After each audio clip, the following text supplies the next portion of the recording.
Warahmatullahi wabarakatuh. Waalaikumsalam warahmatullahi wabarakatuh. Bismillahirrahmanirrahim. Alhamdulillahirabbil alamin. La ilaha illallah wahdahu la syarikalah, lahul mulku wa lahul hamdu wa huwa ala kulli syai'in qadir.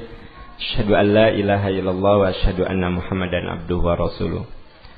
Alhamdulillah, puji syukur pagi ini dipertemukan. Di sebelah saya Kang Daran. Garam Daran. Daran. Ya, sok mulai Kang. Oke, pertanyaan pertama, Pak Am, keluarga saya meminjam uang ke bank konvensional untuk memenuhi kebutuhan mendesak seperti biaya sekolah. Keluarga saya pun menggunakan fasilitas kredit dengan tambahan bunga untuk membeli motor. Kedua, transaksi tersebut mengharuskan kami membayar cicilan dengan adanya tambahan bunga. Ada yang ngasih kabar, katanya ada hadis riwayat Muslim yang menyatakan baik yang memakan harta riba maupun orang yang berhutang dengan sistem riba itu dosanya sama. Bagaimana tanggapan Ustadz berkaitan dengan hadis tersebut? Ya, sebenarnya kita sudah tahu hukum riba itu adalah haram. Kalau ribanya itu riba yang 100%. La ta'kulur riba ad'afa mudha'afa. Haram kamu makan riba yang berlipat ganda. Jadi yang disepakati benar-benar haram adalah yang ad'afa mudha'afa, yang berlipat ganda, ya. Nah, itu udah enggak ada kompromi. Yang jadi perselisihan adalah bagaimana kalau tidak berlipat ganda? Karena sekarang ini tidak ada bank yang memberikan bunga berlipat ganda 100% itu nggak ada, ya. Kalau rentenir ya jangankan 100%, 300% WA ya kan. Nah, yang biasa digunakan oleh rentenir itu yang sudah disepakati 100%, 100% itu adalah riba yang haram. Itu yang diterangkan dalam hadis, pemakan riba, pencari custom riba, mekanisme riba, penulis, maksudnya akuntan kalau zaman sekarang nih, bagian administrasi, semuanya terlibat. Tapi yang diterangkan di hadis itu adalah riba yang ad'afa mudha'afa, berlipat ganda, yang 100%. Nah, justru yang jadi perselisihan bagaimana yang tidak 100%. Seperti bunga bank konvensional itu tidak 100% gitu, ya. Nah, untuk yang itu ada dua pendapat. Pendapat pertama adalah Allah telah mengharamkan riba, wa dzaru ma baqiya minar riba, dan hendaklah kamu tinggalkan yang tersisa dari riba. Jadi ada yang menggunakan ayat ini bahwa riba itu harus nol, harus hilang, gitu. Tapi ada juga yang mengungkapkan selama di dalam sistem itu dua orang yang bertransaksi ada kerelaan dan masih dianggap adil, ya. Misalnya sebagai lembaga mendapatkan margin dari pinjaman itu 3% keuntungan untuk bayar karyawan, untuk gedung, untuk segala macam. Nah, dari 3% itu pasti ada keuntungan lagi. Kalau itu disepakati oleh yang meminjam, maka itu katanya tidak ada masalah. Jadi memang sampai hari ini urusan riba yang terjadi sekarang bukan riba yang 2 kali lipat, ya. Kalau riba yang 2 kali lipat udah sepakat aja itu mah haram. Nah, riba yang di bawah itu yang masih dianggap rasional, yang masih dianggap manusiawi, yang masih dianggap pada wilayah yang sehat, nah itu yang debatable, masih bisa diperdebatkan. Dari dua perdebatan itu ada dua kelompok. Satu mengharamkan, dua mensyubhatkan. Pokoknya mah haram udah. Yang kedua minimal mensyubhatkan. Artinya gini, selama kita masih bisa cari alternatif. Kalau udah nggak ada lagi, baru itu unsur ad-darurah, kemadorotan. Nah, kalau saya dengar cerita tadi, itu nampaknya dia di posisi kemadorotan gitu.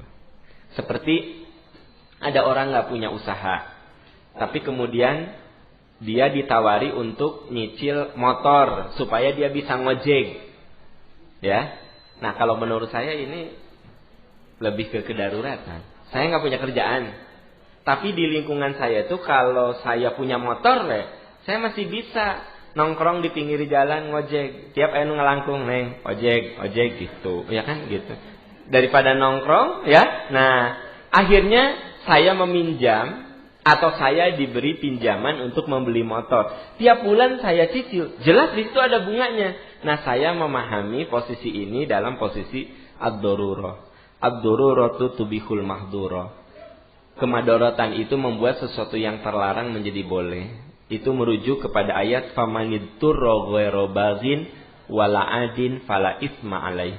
Kalau kamu darurat dan kamu pun nuraninya sebenarnya enggak mau, tapi ini memang terpaksa, fala isma alaih, tidak ada dosa baginya. Seperti hanya Anda yang nyicil rumah ke bank konvensional.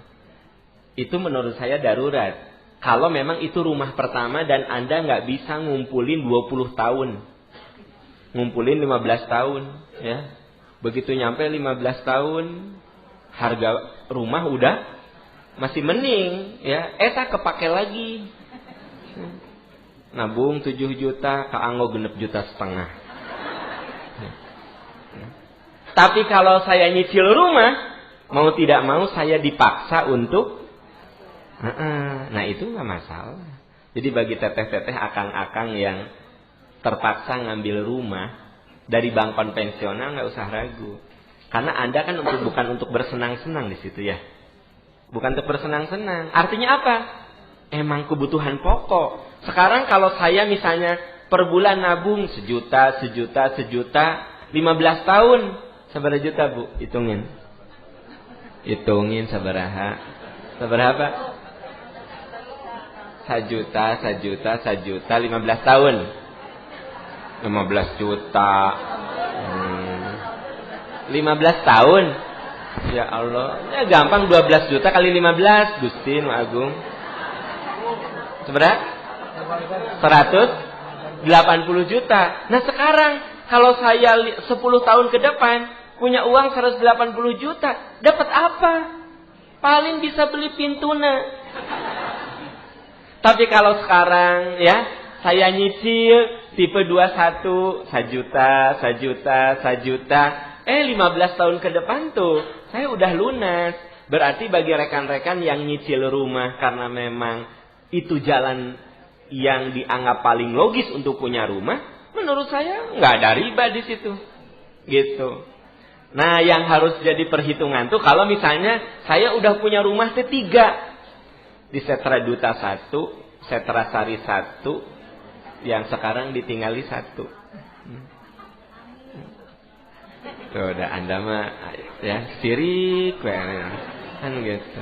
Setra Duta tipe 2000. Setra Sari tipe 1.500 ya. Disewakan ke orang bule, mah dibayarnya dolar kan. Tinggal mah di buah batu dah. Nah, untuk apa terlalu hidup mewah kan biasa-biasa aja.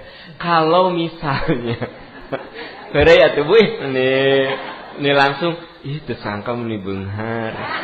Amin ya rabbal alamin. Nah, gitu.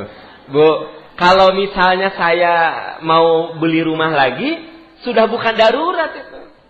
Jadi saya invest di mana ya udah ternyata ada keuntungan di perusahaan saya.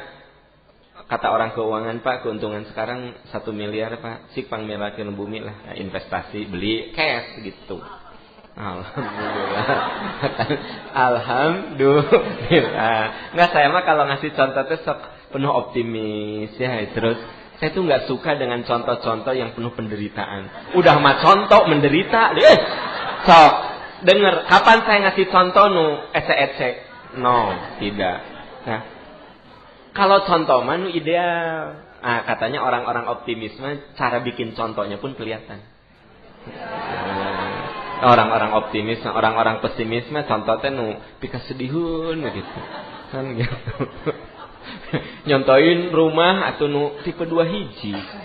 Ya, atau contoh ya, rumah Setra Duta tipe 2000 gitu. Trasari tipe 1500, Batu Nunggal tipe 1200 gitu. Yang ditinggali sih tipe 200. Nah, ya ada. Balik ke yang tadi. Jadi untuk kasus ini nih, spesifik kasus ini, menurut saya nggak masalah. Anda bayar cicilan pokoknya, Anda bayar bunganya. Nah, tapi tetap kalau mau cari alternatif yang syariah, itu adalah bagian dari solusi gitu. Ya, itu kalau menurut teman. Tapi kalaupun mau konvensional ya, kalau posisi Anda seperti itu, ya it's okay, nggak masalah menurut teman saya. Tapi kalau Anda nanya ke ustadz yang lain, narasumber lain, bisa saja jawabannya beda. Dan cara berpikir orang beda, sekolahnya juga beda, kerangka ilmiahnya juga beda, gitu. Otaknya juga beda. Ya orangnya juga beda. Dengar ya, manusia di muka bumi ini nggak ada fotokopiannya. Nggak ada. Saya punya 3 anak beda, 3-tiganya. Bapaknya sama, ibunya sama. Makanan yang dimakan sama. Tapi cara berpikir dan perilakunya beda. Ibu bapak begitu kan? Anak ibu bapak. Tete saya tilu kumahanu 12. Kan gitu. Kebayang. Beda semuanya. Gitu. Makanya kalau saya ngasih materi di sini, saya udah saya sudah menyiapkan mental. Ketika ibu bapak di sini, saya enggak ada target Anda semua harus ngerti. Enggak, karena beda-beda. Ayo nu juga nyatet, merhatikan teu ngarti. Ya. Oh, nyatet, merhatikan, pas pulang teh naon wallahu a'lam. Tapi ada juga yang dengerin tapi kerjanya tuh sambil main BBM-an gitu. Gini aja. Tapi ngerti dia. Makanya saya melihat di sini nggak pernah targetnya terlalu ideal, misalnya semua kudu langsung soleh gitu, nggak juga. Atau semuanya harus mengerti. Tugas saya adalah saya sebagai narasumber melakukan yang terbaik supaya orang mengerti apa yang saya katakan. Udah segitu. Urusan Anda jadi ngerti atau tidak itu terlalu complicated untuk saya renungkan. Dan ini merenungkan 3.000, nah itu kan. Jadi akhirnya terserah masing-masing ya. Tapi tugas saya adalah I do my best for my audience. Itu tugas saya. Saya lakukan yang terbaik untuk audiens saya.